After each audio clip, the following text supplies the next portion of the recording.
So এখন যে current ভিডিওটা দেখছো এটা হচ্ছে নন্দা দেবী ন্যাশনাল পার্ক, যেটা কিনা আমরা ভ্যালি অফ ফ্লাওয়ার বলে জানি। সেই জায়গাটাতে ওয়াইল্ড ফায়ার লেগে গিয়ে এখন এইরকমভাবে এন্টায়ার ভ্যালি অফ ফ্লাওয়ার জ্বলছে অ্যান্ড অনেকটাই আগুন নিভে গেছে। বাট স্টিল এটার জন্য কিন্তু মোস্টলি দায়ী হচ্ছে গিয়ে আমরা যারা কিনা ওখানে ট্রেকে যাই, ঘুরতে যাই অ্যান্ড জায়গাটাকে নোংরা করে আসি। চারিদিকে ওয়েস্ট, সিগারেটের বার্ডস অ্যান্ড নোংরা প্লাস্টিক হেনা তেনা এগুলো সমস্ত ফেলে আসি, অ্যান্ড তার জন্য কিন্তু আরও বেশি এই ফায়ারটা চারিদিকে ছড়িয়ে পড়ছে।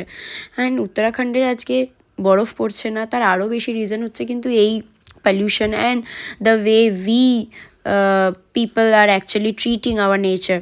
আমি জানি না আর কতদিন ভ্যালি অফ ফ্লাওয়ারের এই যে সৌন্দর্যটা থাকবে, যেটা কিনা আমরা 2023-এ ট্রেকে গিয়ে দেখে এসেছিলাম, যেটা এতটাই সুন্দর, এতটাই আই সুদিং, চারিদিকে গ্রিনারি, মানে এটাকে সত্যিই বলা হয় দেবতাদের স্বর্গ। দেবতারা এখানে অধিষ্ঠান করেন, মানে ভ্যালি অফ ফ্লাওয়ারকে উত্তরাখণ্ডের অ্যাকচুয়ালি স্বর্গই বলা হয়, যেখানে দেবতারা এসে এখানে বসবাস করেন। আর সেই স্বর্গরাজকে এই অবস্থা স্বর্গরাজ্যে ভাবতে খুবই খারাপ লাগছে।